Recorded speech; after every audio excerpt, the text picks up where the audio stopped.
Olá a todos, aqui é o professor Márcio Babinski, do Departamento de Morfologia da Universidade Federal Fluminense. Hoje vamos falar sobre anatomia aplicada no fígado.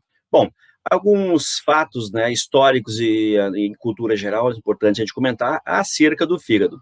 Bom, historicamente, então, a história da anatomia e cirurgia do fígado, temos alguns estudos desde os egípcios, os mesopotâmios, isso até há 2 a 3 mil anos antes de Cristo, onde escreviam, então, já descreviam a icterícia, e especulavam também os mesopotâmios, especulavam modelos hepáticos, através de argila de fígados de ovelha para estudo. Rufus de Efésios, então, descreveram aí 5 lobos hepáticos. Jean Piquet, em 1647, descreve o ducto torácico, o ducto de Piquet, drenando para a veia subclávia, drenando, então, a linfa. Francis Gleason, em 1654, publicou no seu livro de Anatomia Hepatis a cápsula fibrosa, cápsula de Gleason. James Quintilier, então, o Quintilier, é um grande cirurgião, ele descreve alguns landmarks separando o lobo direito e esquerdo. Então, foi um grande cirurgião que é importante para a nova história cirúrgica, com novos procedimentos cirúrgicos, evitando sangramento. Então, nesse caso, o landmark é importantíssimo para a cirurgia, as lobectomias, no caso do fígado. Wendel, em 1911, ele descreveu a primeira hepatectomia subtotal direita, e Claude Coinot foi um grande cirurgião anatomista, dedicado à anatomia hepática, descreveu a segmentação hepática de importância cirúrgica, Goldsmith e Woodburn também descreveram uma terminologia anatômica parecida, assim como Henri Bismuth, que além da segmentação hepática, criou algumas classificações em cirurgia hepatobiliar. E Thomas Stars, em 1968, foi o primeiro transplante hepático. Bom, é importante comentar, então, 2 grandes estudiosos da anatomia hepática, que descrevem em seus textos, um médico egípcio, Imhotep, e Hipócrates, Então, há também na literatura uma discussão de quem é o pai da medicina, se é Hipócrates ou se foi Imhotep, por conta da antiguidade dessas descrições. Bom, é importante comentar, então, historicamente, e que conheçamos esses grandes anatomistas e cirurgiões. Francis Bacon, Ambroise Paré, também foi um grande cirurgião, pai da cirurgia moderna. O James Quintilier, então, importante cirurgião para evitar o sangramento numa cirurgia hepática. E Claude Coinot, e aqui Henri Bismuth, esses 2 grandes cirurgiões, anatomistas e franceses, que têm uma grande importância na história hepática e cirúrgica. Bom, como história, precisamos falar também um pouquinho dos gregos, da mitologia grega. Então, Prometeus, Prometeus é filho aí de Ásia e de Japeto, e ele é irmão de Atlas, Epimeteu e Menoécio. Então, nessa árvore genealógica, Prometeus, qual a importância dele? Na história da mitologia grega, o fogo de Hestia, então foi o defensor da humanidade, ele era astuto, inteligente, responsável por roubar o fogo de Hestia, que seria a sabedoria para doar aos mortais. Aí Zeus, que tem essa terminologia como poder aos mortais, o controle, puniu amarrando aí uma rocha. Então, a história, a mitologia diz, então, que ele está preso numa rocha e uma águia alimentava-se, uma grande águia alimentava-se todo dia do seu fígado, que se regenerava no dia seguinte. Bom, com uma imagem de algumas pinturas belíssimas, mostrando, então, aqui já quase uma evisceração, dessa pintura. E aí, então, essa águia diariamente ia comer o fígado do Prometeus. Isso, através da mitologia grega, traz o quê? Uma importância para nós entender. A regeneração hepática. O fígado é um órgão, então é nossa fábrica química, tudo praticamente é metabolizado no fígado, e aí, então, ele tem uma importância enorme na fisiologia. E aí, essa história de Prometeus nos traz aí um direcionamento para entender a fisiologia, a fisiopatologia e, sobretudo, então, envolvendo a regeneração hepática. E existem estudos, que mostram essa questão da regeneração hepática, que estão 2 gráficos à direita, e mais uma pintura, de Prometeus, e nós podemos observar, então, que do grego, do latim, ele é chamado de ficatum, ou do grego também ficatum, que quer dizer figos, né? Figo era um alimento dado aos patos da época, né? Então o adjetivo hepático vem do grego de hepar. Como alguns termos ficaram, né, dada a importância de Prometeus, dada a importância da relação hepática, temos um grande livro de anatomia, que é o Prometeus. Existem alguns sites, né, utilizando esse termo Prometeus, né, inclusive um filme, né, o filme Prometeus, que tem uma outra história, que aqui eu não vou dar nenhum spoiler para quem não assistiu ainda, é um filme já relativamente antigo, né, mas eu não vou dar spoiler para quem não viu, sugiro assistir, não tem nada a ver com a história do fígado. Na medicina tradicional chinesa, então, o fígado, ele é considerado como um órgão parenquimatoso do elemento madeira, por isso está aqui em verde, né, o fígado e vesícula biliar em verde, talvez associação com a questão da coloração da vesícula biliar, da madeira, mas nesses 5 elementos que eu tenho madeira, fogo, terra, metal e água, então é um ciclo em chinês que chama o ciclo Ko, ciclo de geração de energia, né? Então, geralmente, a madeira gera fogo e assim por diante. E trazendo para a nossa fisiologia, o que seria, então, a energia que o fígado produz, né, é conduzido por vaso ao coração que distribui para o corpo, né? Então, tem uma relação importante que não cabe aqui nós abordar na medicina chinesa, mas outro fato importante associado à medicina, vejam, os olhos, né? E quem é que apresenta ser ictérico inicialmente num processo hepatobiliar? São os olhos, a pressão icterícia ocular, né? Então, aqui, essa a relação com a medicina chinesa. É importante comentar também sobre uma especiaria francesa, né, que é proibida em alguns lugares do mundo, foi a Grasse, que na realidade é basicamente tecido hepático, né, de gansos e patos. Então é um patê gorduroso a partir de fígado dilatado de patos, gansos e marrecos, uma iguaria, como falei, típica na França, já proibida na Alemanha, Itália, Israel e Grã-Bretanha. Tamanha é a agressão, né, desse animal. Então, ele é tratado desde os egípcios, né, dos gregos, a questão de fígado vem de ficatum, de figos, eram alimentados os patos, né? Então, aqui essa imagem mostra claramente um tratamento meio, hoje, lógico, tem industrializado, nesse caso na França, mas o tratamento agressivo, né, com excessivos alimentos ao pato e confinamento desse pato, esse marreco, para que ele tenha uma esteatose hepática, para que ele tenha, então, um fígado gorduroso, né?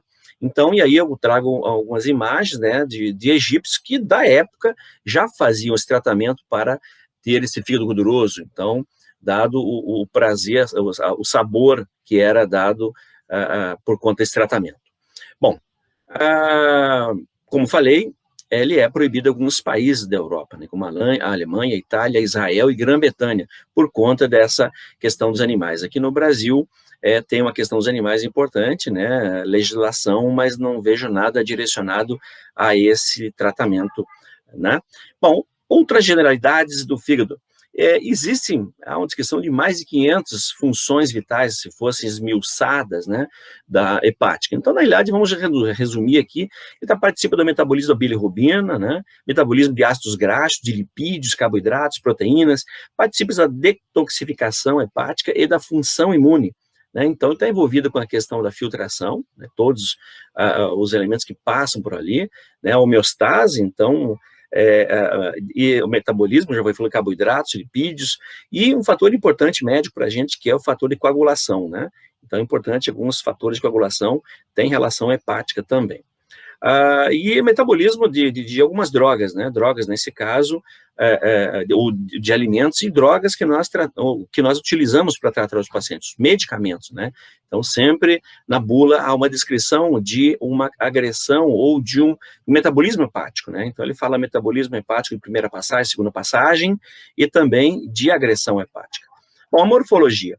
Alguns conceitos e algumas medidas. Então, o fígado grego significa, do latim, ficatum, e do grego hepatum, né, de par, é uma glândula mista, parenquimatosa, tem uma função, é a maior glândula do nosso corpo, uma função endócrina e exócrina, né? Então, a endócrina, a produção de alguns hormônios, né, como glicogênio, e exócrina, a bile, né, que é importante para a digestão e emulsificação das gorduras. Então, a consistência dela é parenquimatoso, mole, né, de uma cor marrom brilhante, né, um tecido flácido, apresenta uma cápsula fibrosa, que é essa aqui esbranquiçada, foi retirada nessa peça, que essa foto é de uma tese de doutorado em cirurgia, né? E nós utilizamos aqui para aula para contribuir. Então, veja, essa cápsula fibrosa esbranquiçada é a cápsula de Glisson, descrita lá em 1600, né? O diâmetro desse fígado, o transversal, ele tem mais ou menos 20 a 25 centímetros de comprimento, e o antero-posterior de 10 a 12 centímetros, variando sempre, logicamente, uma peça normal e uma patológica. O peso no recém-nascido, ele tem aproximadamente 150 gramas e ocupa todo o andar, né, supramesocólico na criança, né? O fígado está situado na cavidade abdominal alta, no quadrante superior direito, na região chamada, então, de hipocôndrio direito, e ele... Então, justamente essa região é chamada de andar supramesocólico.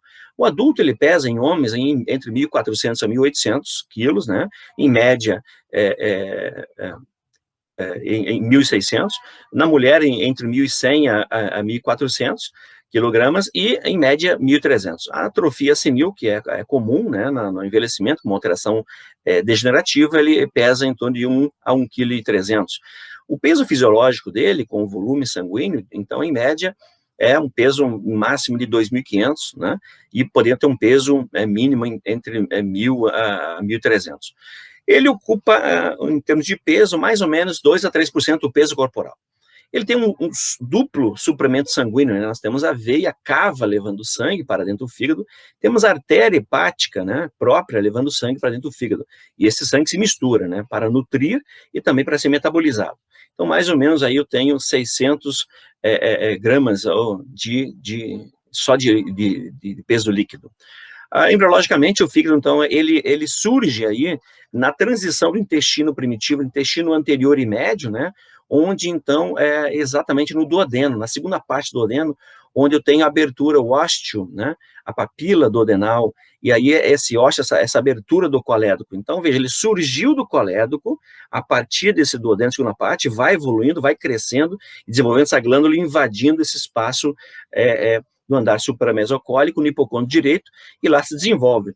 Então, vejam, ele surge a partir do intestino, aí na segunda parte do duodeno. Como eu falei, então, ele ocupa aí praticamente todo o abdômen aqui de um feto, né? Olha só, todo o abdômen superior, e aqui uma evolução, a principal função dele então, no embrião e, sobretudo, no feto, é a hematopoese. Então, até porque ele não metaboliza nada, todo o sangue que chega pela veia umbilical é um sangue já metabolizado da mãe, né? Então, ele só vai participar de hematopoese, é uma função imune. Então, nós temos aqui uma dimensão desde 32 semanas, né, até um fígado adulto, como a proporção de crescimento desse fígado. Embriologicamente também, veja, ele está situado nesse andar, mas está envolto pelo mesogastro ventral, né, e parte do mesogastro dorsal. Nessa imagem aqui, superior, nós conseguimos observar o fígado aqui, né, mesogastro ventral e dorsal, né, e aqui a veia umbilical que vai se formar no futuro, então, na vida pós-natal, no ligamento redondo. Nessa imagem corte axial, vista superior, eu observo aqui a parede anterior e lá posterior. Notem um fígado aqui, envolto pelo mesogastro ventral, envolve todo, o mesogastro dorsal, dando origem, envolvendo o estômago, e aqui é um ligamento, né, esplenogástrico, então, na realidade, envolvendo, né, o baço e a aorta lá atrás retroaórtica. Então, notem que vai ocorrer aqui uma rotação. Então, lembrando que essa mesogastro ventral vai dar origem ao ligamento falciforme, e com ele, né, eu tenho o ligamento redondo, que é a veia umbilical. Nessa outra imagem, eu noto já o fígado, ele fazendo uma rotação para a direita, né, e veja, e o estômago para a esquerda, né. Então, e aí nessa última imagem, ele se posicionando lá, posterior, né, na parede posterior do abdômen, na fossa hipocondríaca direita, hipocôndrio direito. Notem ele, então, aqui em íntima relação com o rim, né? Então, uma relação anatômica com o rim direito, e lá com uma veia, que é a veia porta, que está passando aqui posteriormente. Então, parte dele aqui, vocês vão perceber que ela é uma área desnuda, uma área nua de peritônio, né, desnuda, porque ele foi se projetando, e aqui ele não tem esse contato. Então, essa rotação acontece. importante?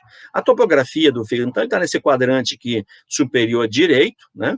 Se observarmos aqui essa topografia hepática, ele situa-se aqui na altura, então é importante comentar, do plano subcostal, na direita, é importante esse plano para nós podermos identificar, né? Uma linha hemiclavicular e uma outra linha que é a linha que transita ao lado dos músculos do reto do abdômen. Mas em termos de costelas, ele está aqui entre a quinta costela, né? Quinta costela, a 10ª costela. Então, à direita. Então, ele está protegido pelas costelas nesse hipocôndrio à direita. Ele transita para o outro lado, através do plano mediano, ele é um grande órgão, né? Ele invade, então, o plano mediano e parte do hipocôndrio direito, ok? Então, é importante essa relação. E aqui, então, em termos axiais, para um exame de ressonância ou tomografia, ele está entre, então, aqui T9, né? T10, T11 e T12, é onde eu consigo ter o maior eixo transversal dele para a análise. Logicamente que ele transita até L3, né, nas imagens, mas ele vai reduzindo aqui. Então, protegido por esse arcabouço ósseo aqui, né? E ele está nessa região. Então, essa margem anterior é importante para o exame médico, né, no exame físico, e por ser um órgão tão mole, parenquimatoso, e se nós notarmos, ele é aumentado desse hipocôndrio aqui, né, aumentado, e com essa consistência mais endurecida, então indica já a necessidade de um exame de imagem, exame clínico, para que eu possa ter uma hipótese diagnóstica. Eu já tenho, na realidade, eu tenho uma alteração patológica hepática. Então, essa topografia, veja, eu fiz um esquema aqui para a gente, nós temos esse desenho da internet, né, mostrando a relação na superfície a partir das costelas. Então, se eu contar as costelas, vejam, eu tenho a quinta costela, né, a margem superior da quinta costela e no espaço intercostal esquerdo entre a quinta e a sexta costela. Então, tem uma inclinação aqui. Outro ponto importante aqui, então, é a 10ª costela.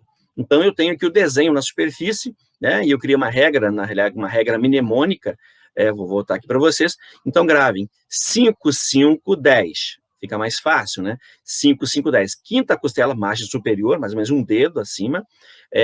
Quinta costela, só que agora abaixo, né, ou seja, no espaço intercostal, considerando aqui a linha mamilar, né? E aqui a 10ª costela. Então, esse é o desenho na topografia, na superfície, onde encontra o fígado, né?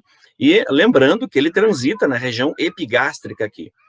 Aqui os landmarks, então, como eu falei para vocês, quinta costela, né? Aqui o mar superior, quinta costela, seria 1 centímetro acima, né, nessa linha mamilar. Outra quinta costela, mas seria o espaço intercostal, seria 1 centímetro abaixo, né, dessa linha mamilar. E a 10ª costela, então nessa margem subcostal. Então aqui eu tenho, gente, a regra 5, 5, 10, para ficar mais fácil nesse hipocôndrio. Aproveito essa imagem para também comentar sobre o espaço Traub. Não tem relação com o fígado, e sim com o baço. Mas nas patologias, né, nas esplenomegalias, nas hepatomegalias, então, numa hepatoesplenomegalia, é importante esse espaço, ele deve ser o quê? Como tem um estômago aqui que mantém relação com o fígado, eu tenho um espaço que ele tem que ser timpânico, deve ser timpânico. E aí, se o baço estiver aumentado, nessa região eu chamo de espaço de Traub, ele vai estar preenchido, então eu vou ter um espaço maciço, submaciço.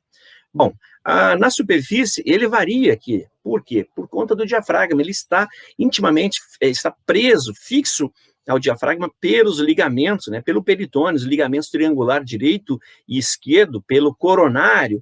Então, ele varia bastante aqui. Mas é importante lembrar, então, essas relações com o diafragma, então, na expiração total, ele fica um pouco mais alto aqui, e aqui embaixo. Então, ele está variando, exatamente nessa imagem, que ele varia mais de 4 a 8 centímetros, né, da linha mediana ascendente ou para baixo, né, ele pode estar 4 a 8 centímetros para baixo numa inspiração. Na inspiração também, ele pode chegar de 8 a 12 centímetros dessa linha hemiclavicular também para baixo aqui. Então, isso é importante no exame físico. Então, você pede ao paciente na manobra de Mathieu, manobra em garra, você vai no rebordo costal e pede ao paciente fazer uma inspiração profunda. Então, como ele vai ganhar alguns centímetros para o abdômen abaixo desse hipocôndrio, eu consigo palpá-lo, né? E é importante essa delimitação na hepatimetria a partir da borda, quantos centímetros ele desceu, então, num fígado aumentado, né? ele pode estar além disso, e aí favorecer também a palpação e identificação de um tecido mais rígido, ou de alguns nódulos. Então, aí a preocupação de uma patologia hepática a gente vai falar mais à frente. Então, aqui, só lembrando dessa questão do plano hemiclavicular aqui, né, dos dois lados, então, exatamente no plano hemiclavicular, e no transumbilical lá embaixo, e sobretudo nesse outro que nós comentamos aqui, o subcostal, são importantes para a gente, ou também o subcostal abaixo, esse transpilórico.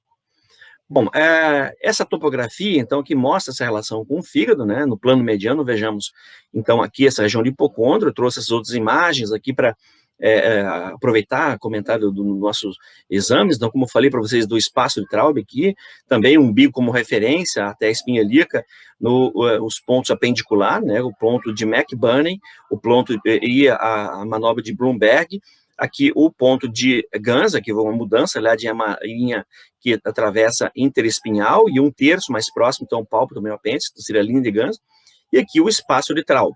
As relações posteriores do fígado são, então, aqui eu retirei o fígado, está em marca d'água, né, ele tem uma relação com o próprio diafragma, com a veia cava a veia cava inferior que passa posterior a ele, e algumas patologias, vamos observar, que às vezes ele pode comprimir essa veia cava, né, a relação anatômica com o rim, com a glândula suprarrenal, com o duodeno, né, a primeira parte e a segunda parte do duodeno, com a flexura cólica direita do colo do intestino grosso, por isso chamada de flexura hepática, por conta dessa relação, né? E entre o intestino aqui, o rim e o fígado, temos uns espaços importantes, né? Como o recesso de Morrison, né? Hepato-renal, e aqui, nessa margem anterior dele, praticamente com grande parte do estômago, né?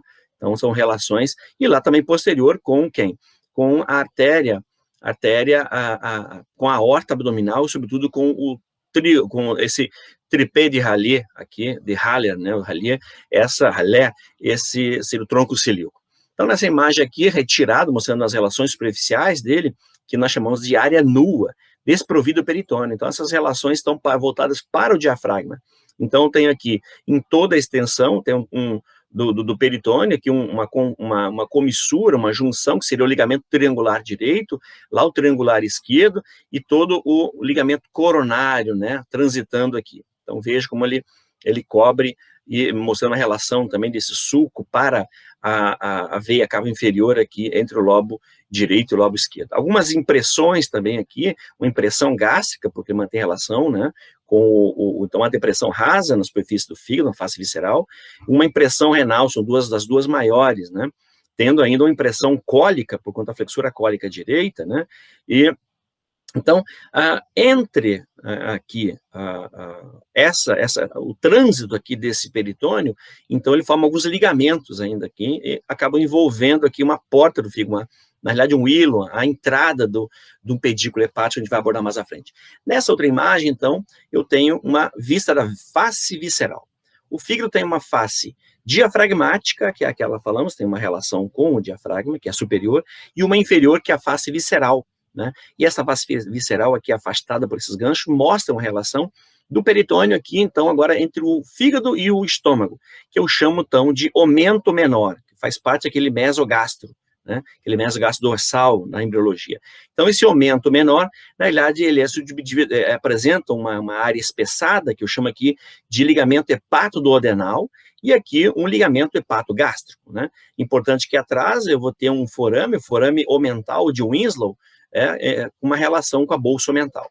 Então, aqui notamos a margem anterior do fígado, né, vai ter uma margem posterior, essa face visceral. Existem, então, alguns fatores, né, que estão envolvidos com a fixação hepática na cavidade abdominal. Ele não está solto, né, esse andar supramesocólico. São esses ligamentos que nós já falamos, então são alguns fatores anatômicos, como a própria veia cava inferior, que está passando atrás, e através das hepáticas mantém uma relação, acaba fixando o fígado. Eu tenho essas veias hepáticas, a cava inferior e as veias suprahepáticas aqui, ou hepáticas, né? Os ligamentos, né? Na realidade, o coronário, o triangular aqui, esquerdo, direito, e essas pregas peritoneais, né? O aumento também, o aumento menor aí. E aqui nessa face, a vista anterior da parede posterior do abdômen, e na parede anterior do abdômen eu consigo observar, então, o ligamento falciforme, né? O ligamento falciforme, que é uma dobra desse peritônio, fixando o fígado na parede anterior e com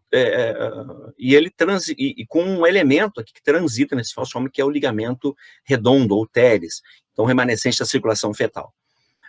Outros fatores, então agora os fatores não anatômicos. Os fatores não anatômicos são a pressão positiva intraabdominal, né? Então a pressão positiva intraabdominal aqui, né, a parede abdominal também favorece isso. Obviamente essa pressão aqui nessa imagem direita é uma pressão bem mais aumentada, então tem uma distensão abdominal, tá? Associada à ascite, a gente vai falar mais à frente.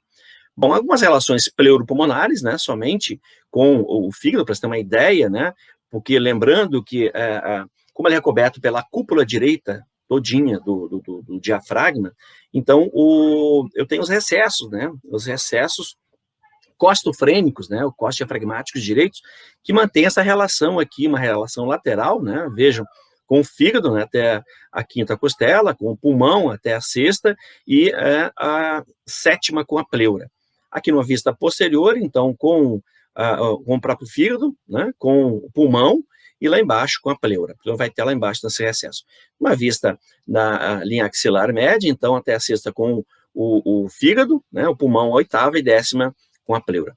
As relações peritoneais, então nós já falamos anteriormente, só relembrar, então são as dobras do peritônio, que relembram embriologicamente lá, então mesogastroventral e dorsal, que envelopam o fígado, e depois na rotação ele fixa aqui posteriormente, lembrando então desses ligamentos, né, esses ligamentos, então, parte dele, lembrando, a área nua, ela é retroperitoneal, então ela está em contato aí com a veia cava inferior.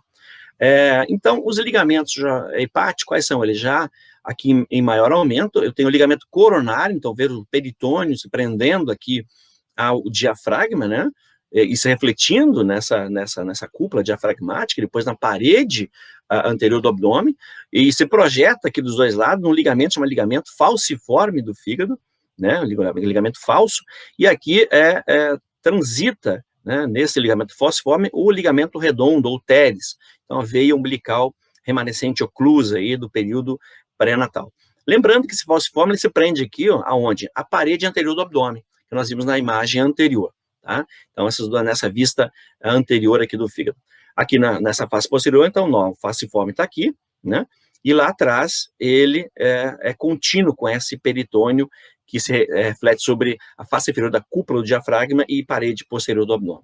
Nessa outra imagem aqui, só relembrando então, que ele apresenta com fixação também, com relações peritoneais, os remanescentes do mesogasto dorsal, então aqui eu tenho um aumento menor, né? Aumento menor com o ligamento, com uma parte espessada, que eu chamo aqui, então, de hepato duodenal, onde eu vou encontrar aqui o nosso pedículo hepático, daqui a pouco a gente vai abordar isso com mais detalhes, né?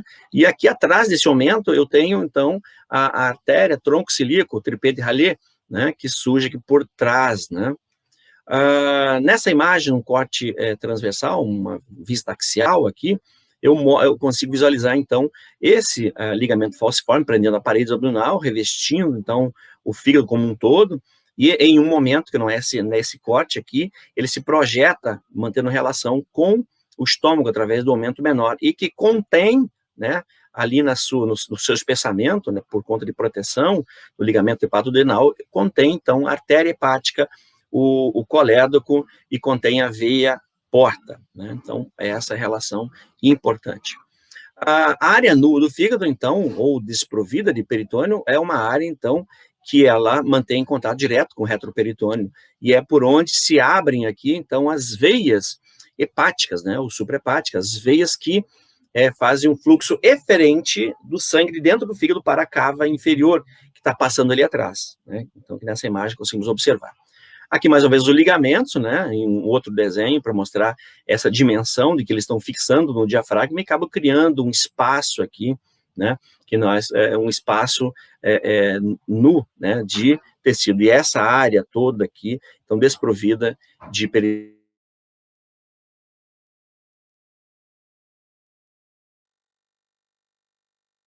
segmentação, o fígado apresenta anatomicamente, né, 4 lobos.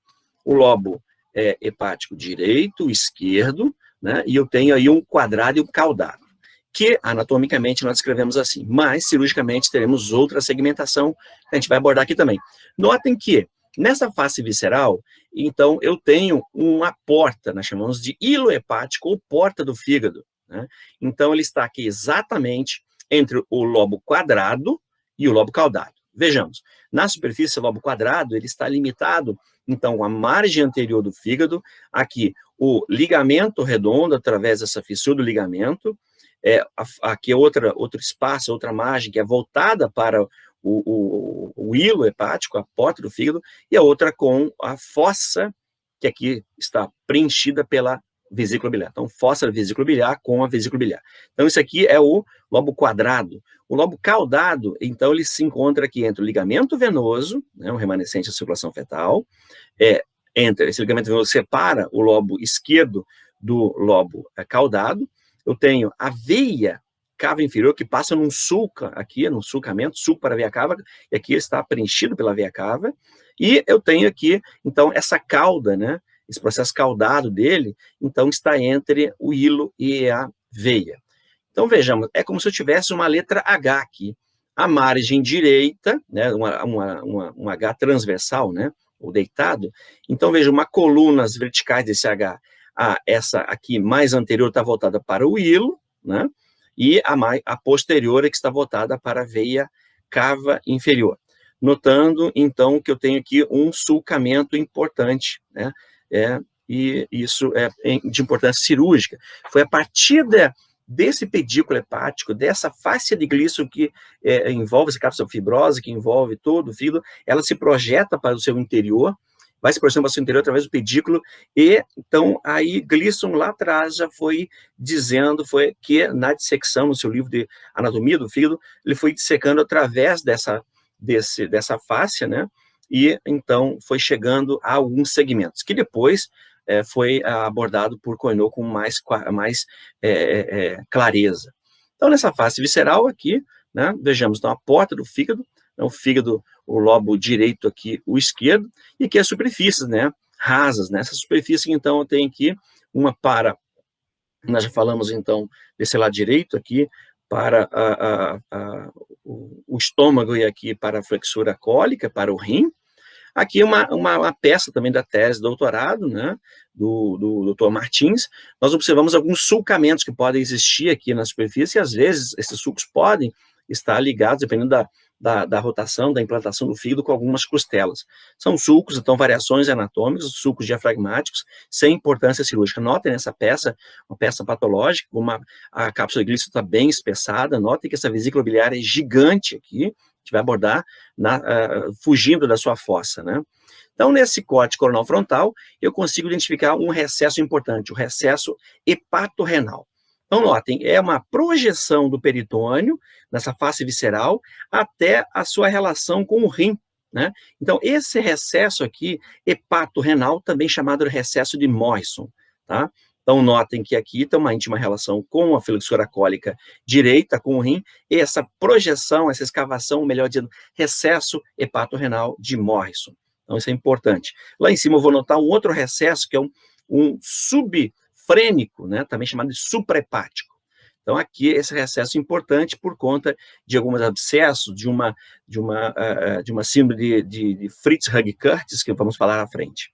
Então, esses recessos hepáticos, nós temos aqui um suprahepático, também chamado de, né, uma vista direita aqui, e aqui embaixo o hepatorrenal, ou subhepático, que é o de Morrison. Então, a vista à esquerda agora, foi cortado aqui, nesse coronal frontal, eu consigo visualizar de novo o suprahepático, ou subfrênico, que é o mesmo, e aqui um subhepático. Então, esse subhepático está entre o fígado e o estômago. E esse subhepático à esquerda, né, e à direita, o subhepático à direita, ele se projeta entre o rim e o fígado, portanto, o hepatorrenal, o de Morrison.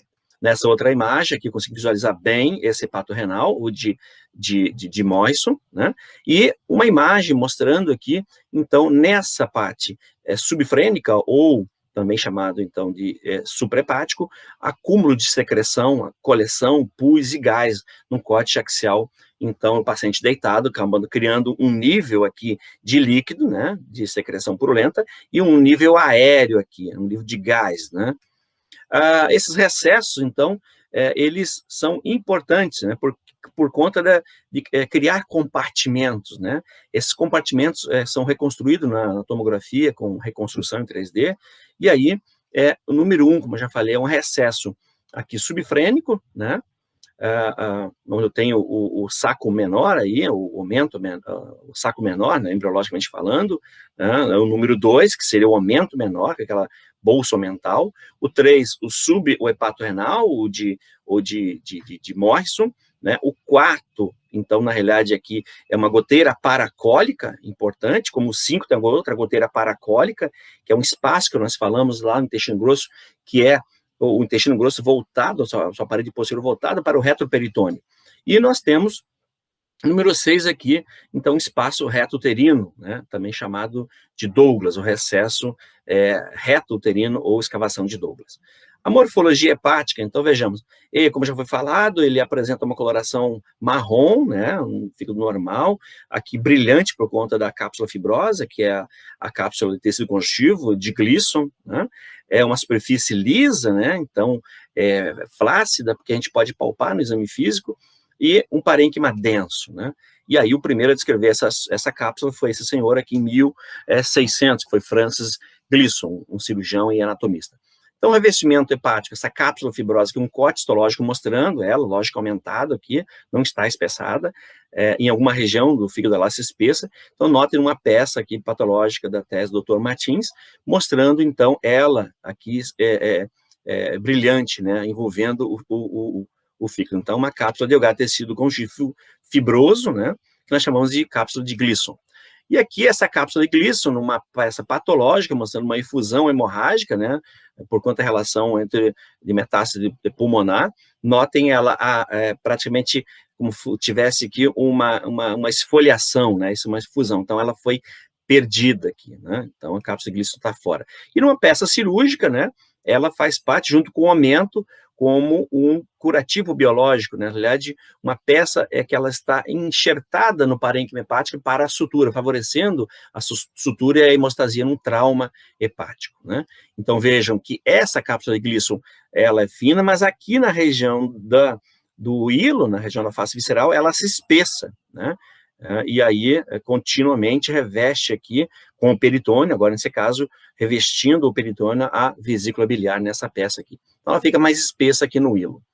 É importante falar, então, do fluxo, né? Nós temos um fluxo aferente, né, e um fluxo eferente de sangue no fígado. O aferente que está levando o sangue para o fígado, então a veia porta e a artéria hepática própria, então, portanto, um duplo suprimento sanguíneo. Lembrando que a artéria levando um sangue para nutrir o parênquima hepático, e a veia porta está levando um sangue da absorção das mesentéricas, superior e inferior, e da drenagem também do baço, do pâncreas, com seus hormônios para dentro do fígado, até chegar lá nos sinusoides hepáticos. Então, note essa relação importante aqui desse pedículo hepático, né, com as veias que vão formar, então, esse fluxo agora eferente, né, lá para a veia cava inferior. Nota, então, essa veia porta leva mais ou menos aí 75% até 80% do volume sanguíneo para dentro do fígado, e somente 20% a 25% do volume, né, de sangue do fígado é um sangue arterial, eles acabam se misturando lá nos sinusoides hepáticos.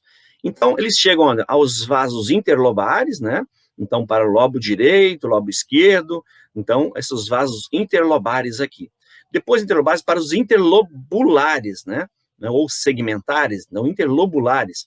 Depois chegam a se misturar onde? Lá nos sinusoides hepáticos, né, no interior do lóbulo hepático, né, então tem um lóbulo hepático que a gente vai abordar mais à frente, e os sinusoides, então, convergem para a vênula central, né, ou uma veia centrolobular, né? E aí, por sua vez, o sangue das veias centrais converge para formar as veias sublobulares, e, por sua vez, retornam agora para a cava inferior através dessas veias, que são as veias hepáticas. Então, está aqui essas veias central, né, que drena para uma sublobular, para as lobares aqui, e essas lobares são 2 a 4 para a veia hepática, já um sangue metabolizado. Então, aqui nesse esquema a gente consegue visualizar um fígado, né? Então, ele, a partir, então, desse volume sanguíneo, qual é a segmentação? Então, tem a veia hepática saindo aqui do fígado, né? Está no fígado. Então, vejam, eu tenho o lobo direito e esquerdo, eu tenho segmentos anterior direito, posterior direito, anterior esquerdo e posterior esquerdo, né? Desculpa, lateral esquerdo e medial esquerdo. E, por sua vez, aqui a drenagem, os segmentos que a gente vai abordar mais à frente para poder ficar mais claro isso na cabeça de vocês, tá?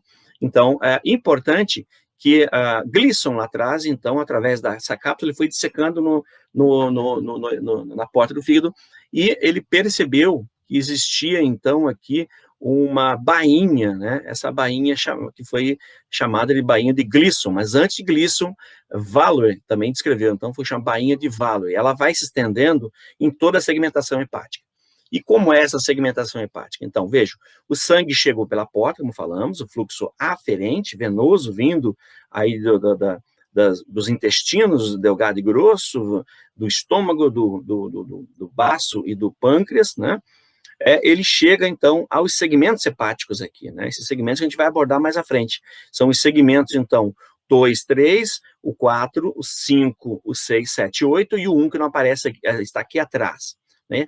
E a partir dos segmentos, então, surgem essas veias, né, que vão formar as veias hepática direita e esquerda, e é uma hepática média, que acaba formando aqui, drenando para a veia cava inferior, tá bom? Essa imagem do Teixeira TG mostra, então, esse fluxo aferente aqui, né, para o lado direito, são as lobares aqui, lobar direita e esquerda, e aqui, por sua vez, as lobulares, né? Então, e depois as segmentares. Então, esse pedículo hepático aqui, ele leva, eu tenho aqui a artéria e a veia levando sangue lá para o fígado, e tenho, digamos assim, a escória desse metabolismo, que seria os sais biliares, a bile, que drenam, né, no mesma proporção, inversa proporcional, drenam para confluir aqui em 2 ductos, ducto hepático direito e esquerdo, formando o ducto hepático comum, que recebe o ducto cístico, e portanto, essa via biliar. Nota, então, nesse parênquima aqui, onde eu tenho a menor circulação dessa artéria e veia, eu vou encontrar aqui, então, uma região hexagonal, né, onde eu tenho um tecido, uma composição de várias células, são os hepatócitos, e entre esse conjunto de células eu vou ter algumas vênulas e arteríolas, e, portanto, aqui uma veia central, centrolobular. Então, nessas extremidades, correm num plano, então imagina um pilhamento de células aí, e ao redor essa tubulação que nós chamamos, então, de tríade portal. Então, aqui no desenho esquemático mais interessante, mostra para a gente que essa unidade morfofuncional do fígado, que tem um aspecto hexagonal, né, contém aí, então, essa veia centrolobular aqui, ou veia central, né, que nós observamos aqui nessa imagem aqui, desculpa, vou voltar, nós observamos essa imagem de histologia nesse corte. Então, notem que essa veia centrolobular, ela converge para os sinusoides, ok? Então, esse lóbulo hepático todinho, ele mede mais ou menos de 0,7 a 2 milímetros, né? Então, histológico. Um lóbulo, ele é formado por placas de várias células empilhadas aqui nesse plano de centro lateral e também de crânio caudal, né? E entre esses hepatócitos, vai ter um espaço chamado espaço de Disse, né? E aqui notem vocês que eu encontro, então, agora as vênulas, né? Essas vênulas que saem dessa tríade portal, então tem uma vênula aqui, levando o sangue venoso lá da veia porta para essa centro lobular, a artéria levando o sangue arterializado, né? E aqui, então, uma confluência agora dos ductos biliares para esse ducto biliar aqui, trazendo já. Então, o espaço disso fica entre esses hepatócitos, nessas colunas hepatócitas. Em uma imagem mais em 3D, conseguimos observar, mais uma vez isso. Então, vejam, aqui fora, essa tríade portal, né, essa tríade hepática, chamada de tríade de Gleason. Essa tríade portal, então, tem aquela veia portal aqui, que leva o sangue para a veia centrolobular. Eu tenho a artéria, né, hepática, que chega num plano que se mistura com a veia até chegar até a veia centrolobular. Então, o sangue se mistura aqui nesse lóbulo. E lá eu tenho agora o metabolismo, né? O lixo não diria lixo, a escória desse metabolismo hepático aqui, a bile drenando, então, para um ducto biliar interlobular. Então, tem uma veia interlobular, uma artéria interlobular e aqui um ducto. Então, essa região, esse chamado aqui, espaço porta de Kirna, e a tríade hepática, né, de Gleason. Então, aqui na superfície, então, voltando à imagem, aqui, então, é uma drenagem intraparenquimatosa da via biliar, né? E aqui eu tenho já uma drenagem extrahepática, lá, intrahepática e extrahepática. Então, os elementos que chegam aqui no fígado, na porta do fígado, quais são? Nós já falamos, né? Essa tríade portal aqui. Então, eu tenho a artéria hepática própria, a veia porta mais posterior a ela, e à direita eu vou encontrar, então, o ducto aqui hepático comum, né? Que vem lá de dentro a partir do ducto hepático direito e o esquerdo.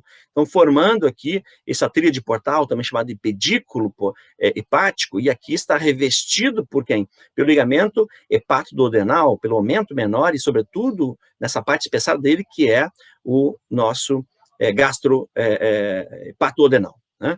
Então, esses elementos aqui que transitam da cavidade abdominal para dentro do fígado. Nessa morfologia, então, ainda hepática, nós lembrando que aqui eu tenho o lobo direito e o esquerdo, anatomicamente, separado, então, por essa fáscia, essa ligamento falciforme, né? E na face visceral, eu tenho, então, aqui eles novamente, o lobo esquerdo e o direito, e aqui eu tenho aquela separação que nós falamos, né? Aquela porta do fígado aqui. Então, essa porta do fígado, ela lembra da letra H? Então, uma das colunas do H, eu chamo de sulco de Rouvier. Esse sulco de Rouvier é importante para o cirurgião, a partir da margem anterior, que ele vai chegar aqui para dissecar o pedículo hepático numa colecistectomia, né? Então, esse sulco de Rouvier é importante.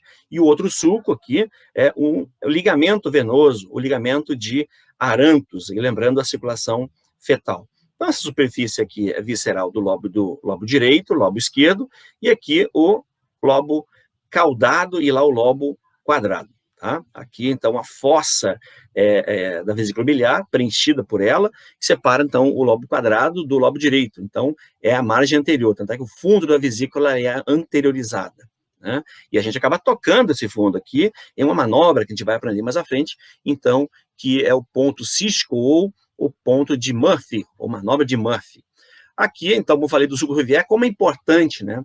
Esse sulco Rouvier também é chamado de incisura hepática destra de Gans, com 2 epônimos, né, que se podem encontrar para quem seguir a área cirúrgica, a anatomia cirúrgica aqui, estudar. Então, o sulco Rouvier, essa seta branca aqui, né, nós já falamos, e a fenda, é uma fenda, na realidade, que sai da margem anterior, né, essa fenda é do segmento 1, de Coinot, em direção ao colo da vesícula, tá? Em direção ao colo da vesícula, e ela tem mais ou menos aí 2 a 5 centímetros de comprimento. Contém, né, aqui nessa fenda, ela é preenchida por quem? Pelo o triângulo de Calot. Vamos falar mais à frente, o trígono de Calot, né? E que compreende algumas estruturas do pedículo hepático. Nessa seta preta, então, que eu tenho o trígono de Calot, né? Que é basicamente pelo ducto hepático, e pelos vasos, né? A gente vai abordar mais à frente. E o ducto biliar comum, que seria o ducto colédrico, em vermelho.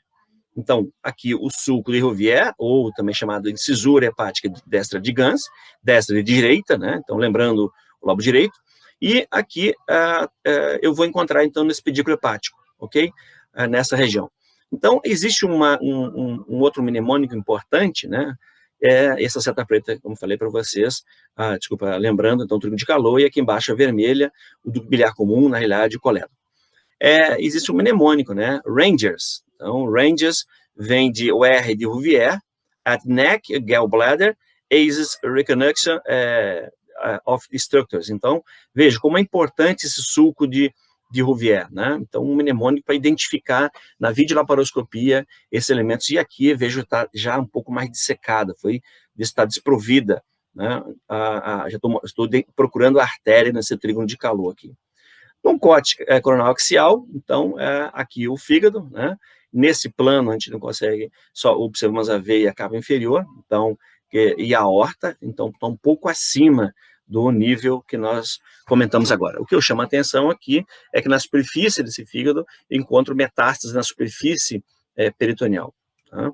Essa imagem aqui, na superfície visceral, mais uma vez, então chamando atenção para aquele nosso sulco de Rouvier, que se encontra exatamente aqui, e nesse plano da superfície até aqui embaixo. Então, o sulco de Rouvier, ou fissura destro hepática de Gans, né, importante para a dissecção da vesícula da sua fossa, ok? E aqui o outro ligamento que nós chamamos aqui, né, que é o sulco de Arantius, né, importante para identificar quem? Eu chegar até o trígono de calor e aí encontrar esses elementos vasculares aqui. Esse lobo caudado, também é importante comentar, então ele apresenta um epônimo chamado lobo de Spiegel. Um outro corte axial mostrando o fígado, né? Aqui a sua relação com a veia porta, agora esse corte axial mostrando a veia porta aqui e a veia cava inferior. A segmentação hepática. Então, existe uma segmentação hepática, algumas classificações desse fígado. Uma classificação anatômica de Goldsmith e Woodburn, uma classificação de Coinot, que foi a primeira, né, e uma segmentação de Bismuth. Essas classificações têm importância, então, cirúrgica, né? Lembrando, então, que Coinot descreve 8 segmentos, Bismuth, ele subdivide o quarto segmento em A e B, né? E aqui a anatômica vai direcionar o pensamento. Então, é o lobo caudado de Goldsmith. Aqui, o lobo esquerdo ele é segmentado em segmento medial e lateral. Nós vamos ver por quê, por causa daquela linha de Cantilet que eu falei anteriormente, daquele cirurgião. E o lobo direito, né? Então, separe lobo direito, lobo esquerdo, né? E esse lobo direito e esquerdo, exatamente por aqui, teria, então, aquela linha de Cantilet. Tá? Então, no lobo direito tem um segmento anterior direito e um segmento posterior direito. No esquerdo, um segmento medial e lateral, e o caudado fica na face visceral. Então, essa classificação de Goldsmith a gente vai abordar agora, na sequência. Então, aqui, lobo direito, lobo esquerdo, né, anatomicamente, então, uma linha de Cantilet que passa aqui entre a vesícula biliar e a cava, então vai separar um posterior do anterior desse direito. E aqui eu tenho o segmento medial, se a linha de Cantilet está aqui, esse é o lobo esquerdo como um todo, cirúrgico, ao segmento medial e o segmento lateral. Tá? E o caudado está, então, na vista inferior. Aqui está, então, ele, Dr. Cantilet, né?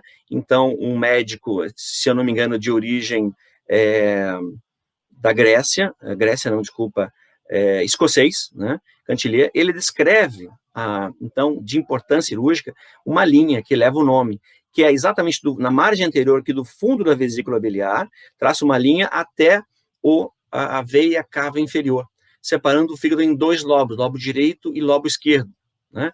Então, de importância cirúrgica, né? Um trauma, numa lobectomia, então essa linha é imprescindível, divide então o fígado em somente direito e esquerdo, ok? Então, se eu chegar aqui e traçar numa peça e seccionar aqui, eu estou exatamente nessa linha, e eu estou segmentando, então, o fígado em direito e esquerdo. E aqui, nessa outra imagem, então, veja, olha a linha, vesícula biliar até na superfície do fígado, até posteriormente lá a veia cava inferior, ok? Então, essa é a divisão. A segmentação hepática, então, que ganhou importância cirúrgica para a lobectomia, para as cirurgias de transplante, foi desse senhor, então, vejo aqui ainda no laboratório de anatomia, com seus fígados dissecados aqui, ganhou uma menção num artigo contando a sua história na literatura, que está na internet. Então, Claude Coinot, ele descreve, então, uma segmentação hepática a partir daquela bainha de Glisson, né, que ele entendeu que por aí eu conseguiria dissecar, seguindo os vasos, né, que são de importância de nutrição ou de afluxo de sangue para o fígado, mas para o cirurgião pode ser vilão se não conhecer. Então, novamente, ele aqui, né, ele aborda, então, essa bainha de Glisson, por onde ele começou a dissecar, ele aborda no artigo, então, essa segmentação, né, cirúrgica do fígado, importante, e lá embaixo ele comenta que ele está aqui no laboratório, né, na realidade, do André Delmas. André Delmas foi um grande anatomista francês, né, que, por sinal, foi um dos professores do professor Mandarim de Lacerda, que é um nosso professor de anatomia aqui do estado do Rio de Janeiro, e eu fui aluno do professor Mandarim de Lacerda. Então, tem aí esse veio francês da anatomia através do professor Mandarim de Lacerda, foi aluno de Delmar, né, que, por sinal foi professor e colega aqui do Koinô. Então, perdoe aqui a particularidade nesses comentários. Mas voltando aqui. Então, ele seguiu o quê, gente? Esse trajeto, né, daqui da cápsula de Glisson, foi seguindo o trajeto e foi dissecando. E chegou a essa segmentação hepatobiliar aqui do fígado, né? Então, vejam, são chamados, então, de pedículos de glissonianos. Então, pedículos glissonianos, ou também chamado de pedículos glisson-valorianos, que foi quem escreveu primeiro foi Valor, mas não com tanta riqueza de detalhes como Glisson. E aí, mais detalhe ainda por Koinô. Notem aqui, então, essa fáscia, essa cápsula fibrosa, ele está dissecando aqui um vaso, uma artéria e um ducto.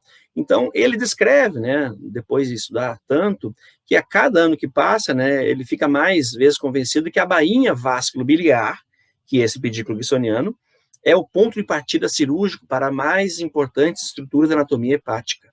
Olha que interessante, foi a partir que ele descreveu. E nada foi mudado depois disso, né? Algumas classificações. Então, a linha ele seguiu a linha de Cantillier, né, separando aqui, e foi dissecando a partir desses dois lobos. Então, essa linha de Cantillier favoreceu a separação, somente, primeiro, de fígado direito e esquerdo, e depois uma segmentação, né, anterior e posterior direito, e desse fígado esquerdo, a medial e lateral. Então, veja, ele dividiu em 8 segmentos, né? Cada segmento, então, vasculo biliar, a partir daquela bainha glissoniana, ok? E a gente vai abordar agora cada segmento dele, então são 8 segmentos. Então, vejam, aqui eu tenho o segmento 1, fica lá no caudado, fica mais posterior, próximo, mais na face visceral, mais próximo aqui da porta do fígado. O segmento 2, o segmento 3, que estão no lobo esquerdo, ou seria no lobo lateral, no segmento lateral do lobo esquerdo, o 4 ainda no segmento medial do lobo esquerdo, já o 5 e o 6 se encontram, o 5, o 5, 6, 7 e 8 estão no lobo direito do fígado, lembrando que a linha de Cantillier em verde é que separa, então, o segmento, o 5, ele está aqui na porção antero-inferior e o 8 na antero-superior. Já o 6 está na póstero inferior e o 7 na póstero superior, tá? Então, aqui, dissecado, né? Nós conseguimos observar, então, por esse pedículo aqui, né, pedículo glissoniano, Koinô foi dissecando esse segmento vasculobiliar aqui para cada segmento, né? Então, vejamos o segmento 1, né, aqui, nós vamos encontrar o segmento 2, o segmento 3, o segmento 4, o segmento 5, 6, 7 e 8. Então, vai ficar fácil já para a gente entender isso. Então, uma imagem aqui mais rica agora, nós temos lá o segmento 2. Se na superfície eu ter em mente dois elementos, 2 landmarks importantes, já vai me ajudar bastante. Observe aqui a fáscia, na realidade, escuta, nós chamamos aqui de ligamento falciforme. E outro ponto importante, vesícula, o fundo da vesícula biliar. Se eu traço uma linha imaginária na superfície do fígado, a partir do fundo da vesícula biliar em direção à veia porta, eu estou na linha de Cantillier. Entre essa linha, eu sei que eu estou no lobo direito e aqui o lobo esquerdo. E entre essa linha até aqui o ligamento falciforme, então eu estou no segmento 4. O segmento todo 4 está aqui. Se eu traçar uma linha exatamente na metade aqui desse lobo esquerdo, eu vou ter o segmento 2 e o 3. Então, aqui a partir do ligamento falciforme, metade acima, eu estou no segmento 2, abaixo, segmento 3. O 4 já comentamos, a partir dessa linha de Cantillier, então eu traço uma outra linha na metade desse lobo direito, então eu vou até a margem, né, aqui da direita, eu vou ter, então, o segmento antero-superior e antero-inferior, que seria o antero-inferior, o 5, e o antero-superior, o 8º. E aqui eu vou ter o póstero inferior e o póstero superior, que seria o 6 e o 7, nessa visão anterior. Na visão visceral, na face visceral, então a margem anterior é importante, lembra? Linha de Cantillier até a veia cava inferior, né? Então lá eu tenho aqui dessa margem posterior, aqui o lobo caudado, segmento 1, o segmento 2 é no lobo esquerdo mais posterior, na margem anterior tem o segmento 3, segmento 4 entre aqui o ligamento falciforme e a vesícula biliar, como comentei, entre a vesícula biliar e a linha de Cantilet até aqui a metade desse lobo direito, eu vou ter o segmento 5, lá o 6 e o 7, tá? Então, essa organização é por conta dessa segmentação vasculobiliar que Coinot dissecou à frente. Vamos abordar esses outros desenhos mais à frente. Então, Bismuth fez outra, na realidade, subdividiu, né? Olha aqui nesse desenho lindo, os 8 segmentos de Bismuth, então, outro cirurgião francês de importância para o transplante. Então, veja aqui, o segmento 1 está lá o lobo caudado, o segmento 2 aqui, segmento 3, e somente o 4, ele separou em 4A e 4B, né? E aí os 5, 6, 7 e 8 são os segmentos de Coinot, foram respeitados. Então, ele disseca aqui o segmento 4 em 4A e 4B. Nessa segmentação do Bismuth, então, veja, ele pega 3 veias hepáticas, estão entre nesses espaços, né? E divide em 4 setores. Então, a partir dessas veias hepáticas, ele separa em 4 setores, né? Que são um setor anterior e posterior direito, anterior e posterior esquerdo, né? Então, veja, cada setor recebe um pedículo portal, que é esse pedículo aqui, né? Um pedículo, e essas veias do pedículo portais estão, então, entrelaçados com como se fosse os dedos e as mãos, estão exatamente assim, ok? Então, e aqui na parte mais íntima, então, lá no lóbulo, é que eu vou ter essa transição da veia hepática, né, veia porta com essas veias hepáticas, né? Então, é importante conhecer esse segmento, segmentação de Bismuth. E aí, ele cria uma regra mnemônica bem interessante, né, observando esse esquema. Se você fechar a sua mão, nesse caso aqui, a mão direita, tá? Mão direita, observem aqui. Se eu observar, né, aqui, essa articulação interfalângica proximal aqui dos dedos, a falange proximal e distal aqui, através da interfalângica, olhando de frente, interfalângica proximal, então, até aqui a articulação metacarpo-falange, notem, eu tenho aqui um desenho belíssimo, né? Uma regra mnemônica. Se eu traçar uma linha imaginária aqui, eu vou ter lá, imagine, o nosso polegar está aqui dentro, realmente, escondido está o lobo caudado, né? O segmento 1, aí depois você tem, a partir dessa articulação, então os dedos aqui embaixo, o segmento 2 acima, 3, 4A e 4B, 5, 6, 7, 8. Uma regra mnemônica. Então, para não esquecer, brinque com essa regra mnemônica aqui, então, de Bismuth, né? Eu não posso afirmar que foi criada por ele, mas aplicada à segmentação de Bismuth. Essa segmentação também pode ser vista numa ressonância, né? A segmentação de Bismuth e as outras também, a partir, então, daqueles elementos que nós comentamos, vesícula biliar, né? A linha de Cantilet que está na superfície, mas ela corta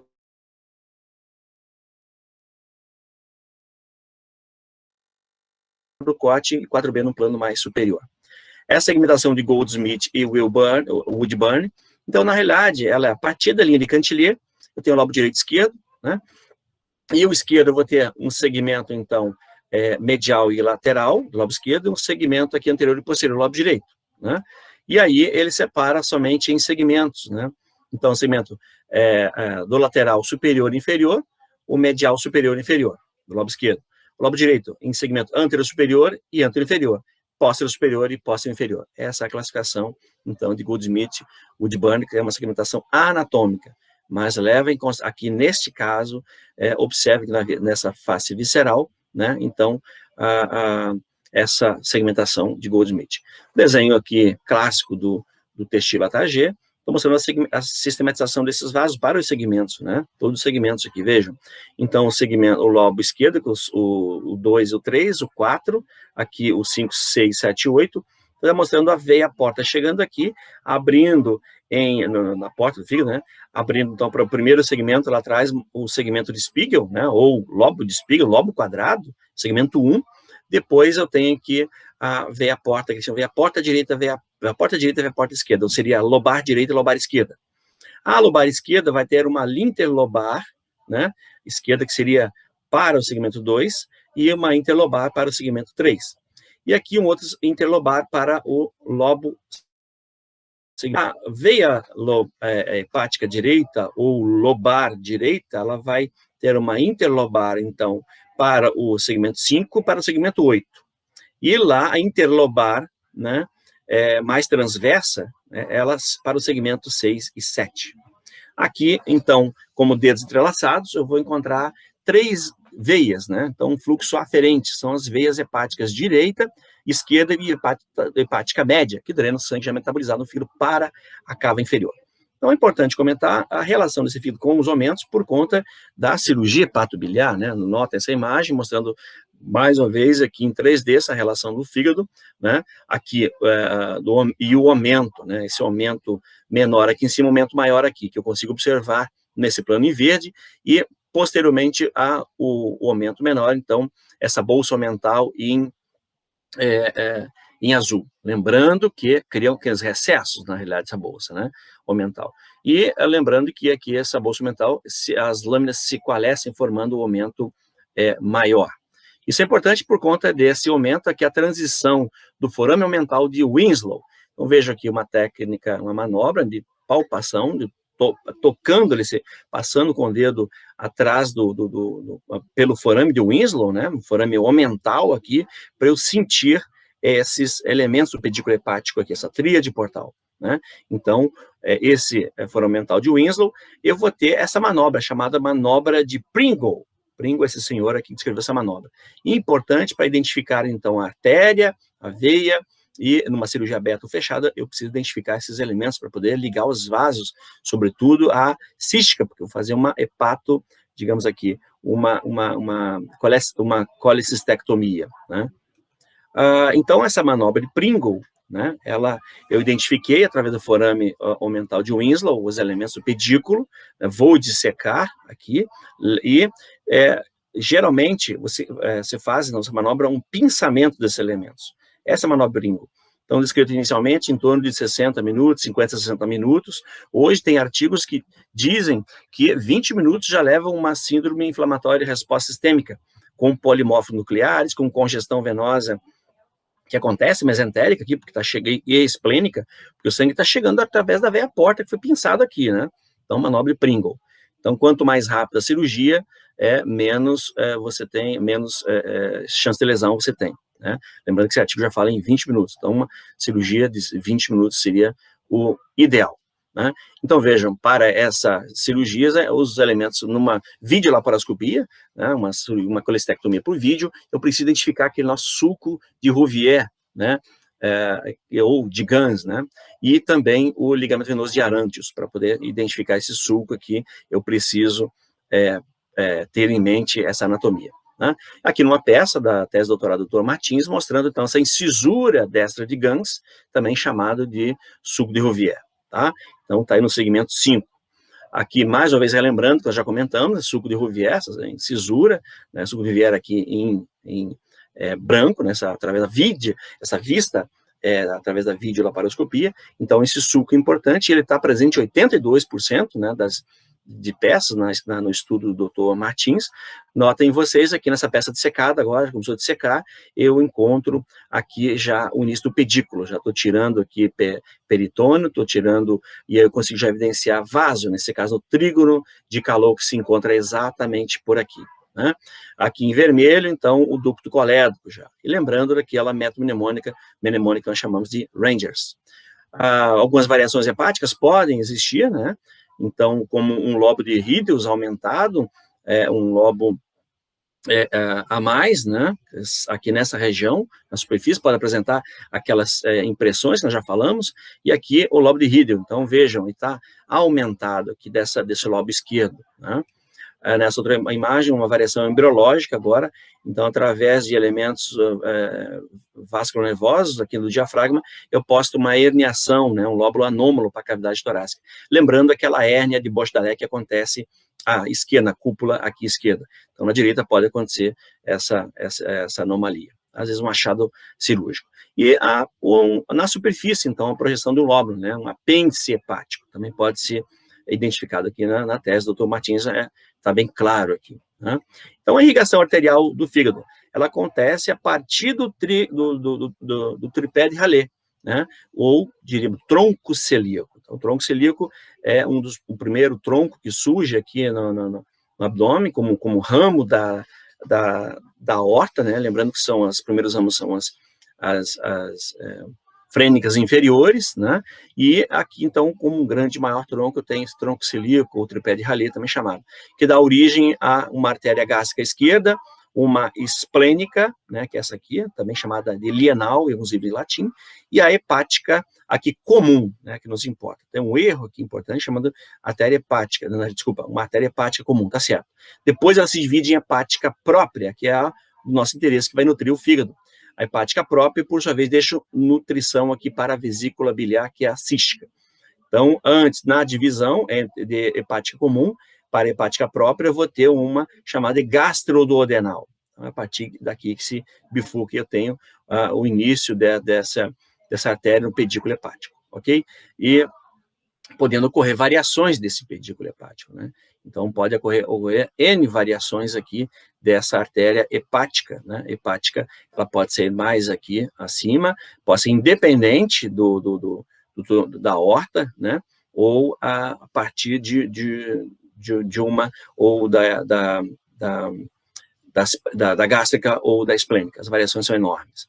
Então, novamente, aqui foi aberto quem? Aquele aumento menor, que é a dobra do peritônio, né? Foi aberto aqui o ligamento hepatodenal para poder mostrar, então, a hepática própria e o ponto de bifurcação, né? Então, é exatamente a transição gastroduodenal. Então, tem aqui a artéria hepática própria, que está à frente da veia porta, que é posterior, e está à esquerda do ducto colédoco. Então, exatamente por aqui, eu tenho a artéria hepática própria, que vai dividir lá em cima em hepática direita e esquerda e vai deixar ramo para a cística, que é para a vesícula biliar. Algumas variações do tripé de Rayleigh, como eu havia comentado, né? Então, de maior frequência, em torno de 18 a 22%, eu tenho uma hepática, né? Duas hepáticas, uma hepática aqui comum, né, dando a gastrodenal e aqui a hepática própria, e uma outra hepática, nesse caso seria hepática direita, e é uma hepática esquerda saindo do tronco celíaco normal, né. Dessas variações, podemos encontrar em torno de 15%, então, uma hepática esquerda, né, saindo lá da gástrica esquerda. Tem uma outra variação que é mais rara, em 2%, né, as duas últimas aqui.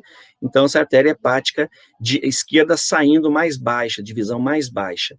E uma outra ainda em 2%, então, essa divisão. Então, isso está publicado no livro de cirurgia do Schwartz.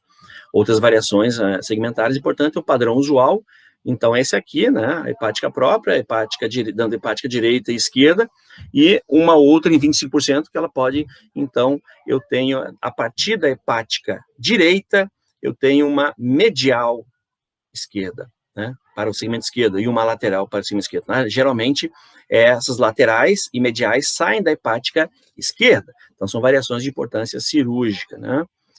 Outras variações, então, em 40%, eu tenho essa organização, que é a hepática direita, aqui a esquerda, dando a medial e a lateral. Em 35%, eu posso ter a direita aqui normal, que varia mais, em resumo. Então, é hepática esquerda. Então, numa cirurgia tem que ter isso em mente, né? Olha só, 75% aqui variando entre as duas em seus ramos, né? E 25% eu tenho, então, uma medial, que já comentamos, a medial saindo da hepática direita.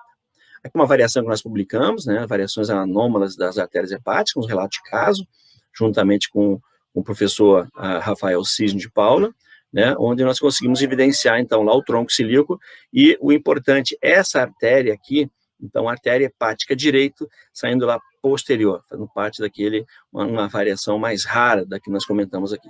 Então, veja a hepática aqui em cima esquerda, né, e aqui a direita posterior à veia porta, né? Lembrando que ela é anterior à veia porta, aqui ela está posterior.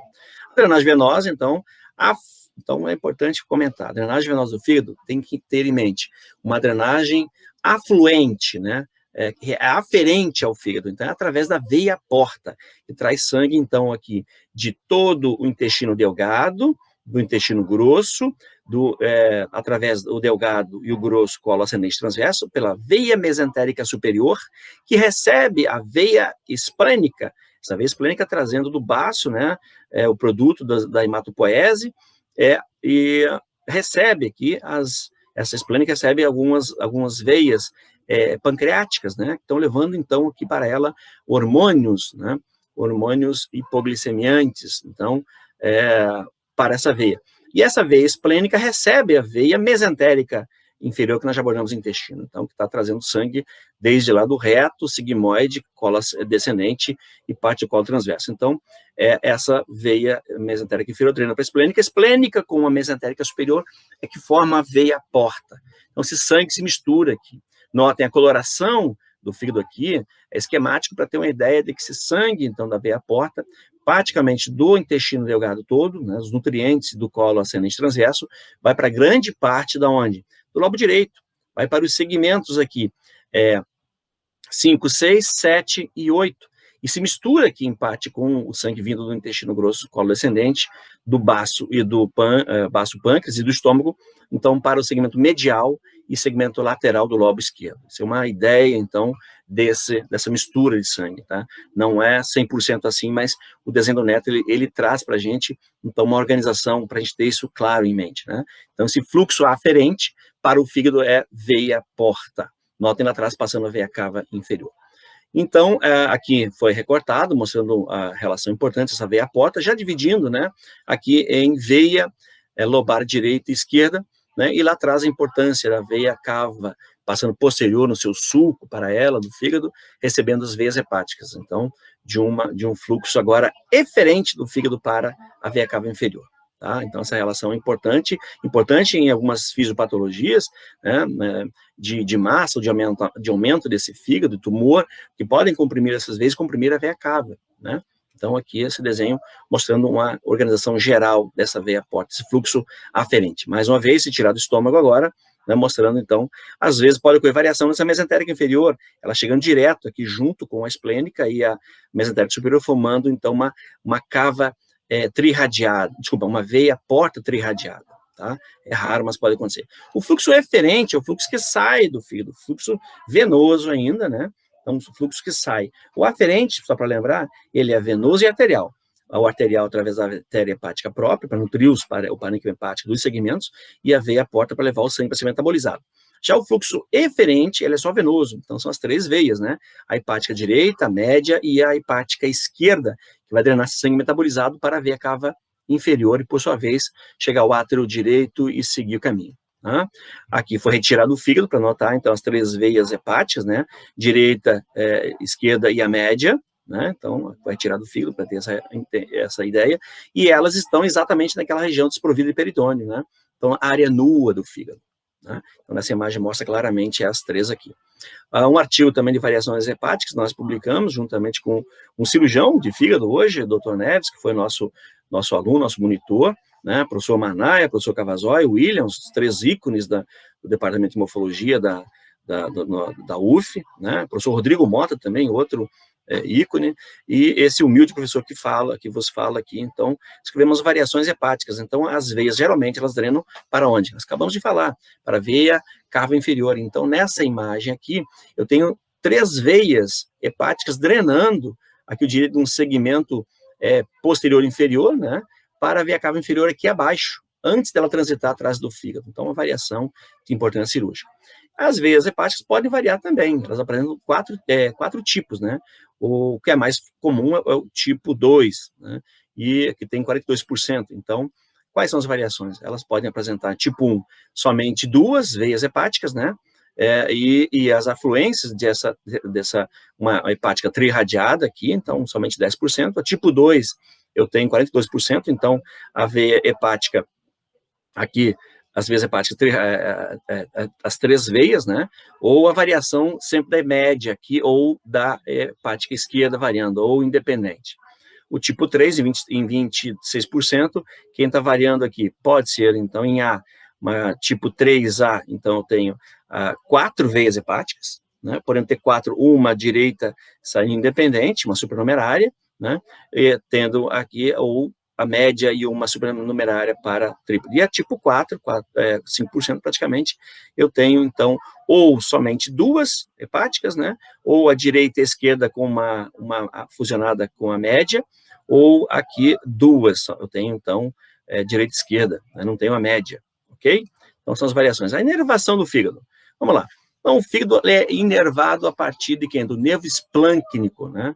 Os nervos esplâncnicos. Esses nervos esplâncnicos, eles têm 2, esplâncnico maior e menor. O esplâncnico maior, ele é formado, então, a partir, lá vejam, de T7, T8, T9, T10, né?